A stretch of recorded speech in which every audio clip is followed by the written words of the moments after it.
Hi class, we are ready for math. Well, I hope you're ready for math. I'm ready for math.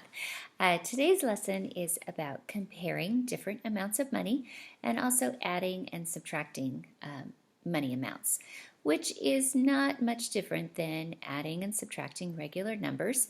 Remember how math follows patterns, and you've already learned this pattern, so even though it's money amounts, you're still going to use the patterns that you are familiar with. So if you get confused, just take a minute. You can pause the video, you can rewind, and we'll work through it together, okay? All right, so first of all, yesterday we talked about comparing money amounts and finding equivalent amounts. So you could have 20 pennies, and that would equal 20 cents, but you could also make 20 cents equal 2 dimes, and we did working with some equivalence amounts yesterday. So today I just want to talk about when you have two different money amounts, you need to determine which one is greater than, which one is less than. And that follows the same pattern as what we do with regular numbers. So take a look here at my at-home whiteboard. So look at this first amount right here. We have 412 and 375. So if we were comparing those two different amounts, remember what we would do. We would look at our hundreds place first, right? Do you guys remember this from the past?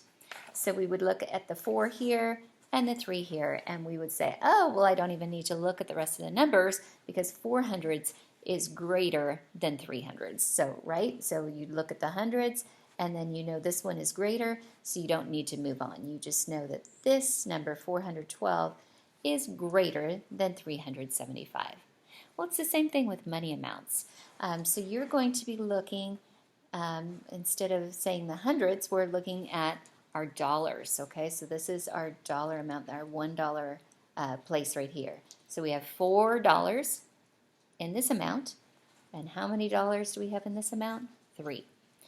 So if you have $4.12 and $3.75, or I have $3.75, who has the greater amount? Does it matter?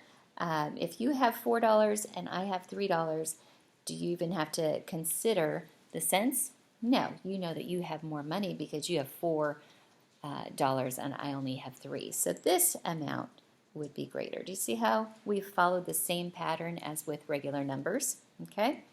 Well, let's look down here. So I have two different amounts. I have $4 and 6 cents. Okay, remember I'm going to put a 0 placeholder here if I don't have an amount that is more than 10 cents, okay, or 9 cents. So I put my 0 placeholder there. Here I have $4.60. So this means I have coin amounts that are equal to 60 cents. I don't have any cents that are less than 10. I have 10 cents, so that would be 60 cents.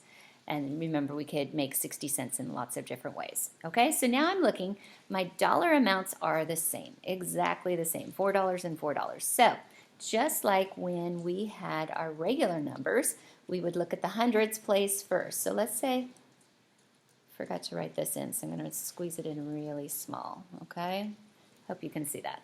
Okay, so let's say it was our just a regular number, not a dollar amount. We would look at the hundreds place first, look at the hundreds place first. They both have 4 in the hundreds place. Then we're going to the tens place. This has 0 tens, and this has 6 tens. So we can stop, can't we? We know that this amount is greater than this amount. So when we're looking at the dollars, we have $4.06. I look at my dollars first, they're the same. And then I'm going to look at this. This is called the tenths place with a THS on the end. This place is called the hundreds place. When we have decimals, that's what we use. You don't have to worry too much about this now. We're going to cover that later, but just so you know that that place has a name as well. So we have 0 here, 6 here. We can even stop. We know that this is greater than this, so we know that $4.60 is greater than $4.06. Okay, so we want to make the sign, I should say it this way, $4.06 is less than $4.60. okay? So we'll work with that some more on our work text, and I'll work through it with you. I don't want to confuse you, so please stop and rewind if you need to, or you can go on. We'll look and see how you do on the work text, and you can always come back if you need to. You can always ask me questions also. I will respond to your comments as soon as I can, okay? All right, so now let's move on to adding and subtracting money amounts, okay? So remember, we always have certain patterns that repeat over and over again in math, and the concepts we have are a little bit more difficult, but the patterns kind of stay the same. All right, so here we have regular addition, okay? It's been a while because we've been working so much on multiplication and division, but I know you guys know how to do this, okay? So when we're adding, not comparing, when we're adding or subtracting, do we start with the hundreds? No, remember we start with the ones place over here. Okay, so we're going to add our ones. We have 0 ones and 5 ones, and that is going to be 5, okay? Then we go to our tens place, right? We have 5 tens and 7 tens, and so we would add those. So 5 tens and 7 tens equals 12 tens, correct?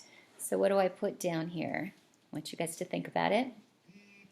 Okay, so 5 plus 7 equals 12. So I would put here, if you said 2, that is correct. And the 1 goes up here in the hundreds place, because 5 tens and 7 tens equal 12 tens, and 12 tens is 120.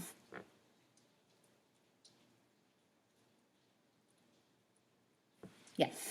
Okay, so 5 tens and 7 tens equal 12 tens. So we put the 2 down here, and we put the 1 in the hundreds place. So now we're going to add 3 plus 2 is 5 plus 1 more, and that would give us 6 hundreds right here. So 625 is our answer. Okay, so when we add dollar amounts, it's going to be the same pattern, okay? So remember, we don't start on this end, we start on this end with the ones. When we're doing dollar amounts, okay, so instead of 350, I did $3.50. Instead of 275, I did $2.75. Okay, before we go through the pattern, I just want to show you with your math manipulatives. If you've got that, if you tore them out or cut them out, that's great. If not, you can just look at mine. So I want to get those amounts for you.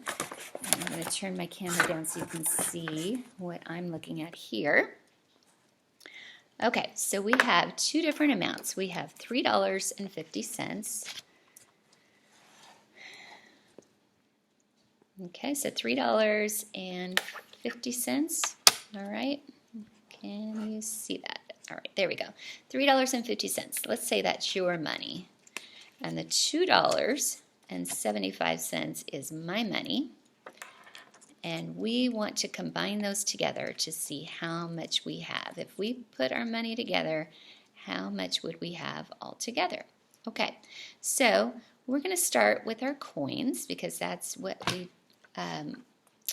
we're going to do when we add this. We're going to start over here with our hundreds place, then our tenths place, and then our dollar place. Okay, so look here. I've got 75 cents and 50 cents, and I know that I could combine these, right? I could take these 4 quarters and make them $1. Okay, so I could change that for $1. And now, how many dollars do I have? I have 1, 2, 3, 4, 5, 6, and 25 cents. Okay, so you notice how I took 4 of my quarters and changed them in for $1. That's what we do when we regroup and rename our numbers, and we are going to do that with our dollar amounts also. Okay, so let me get my money off my board.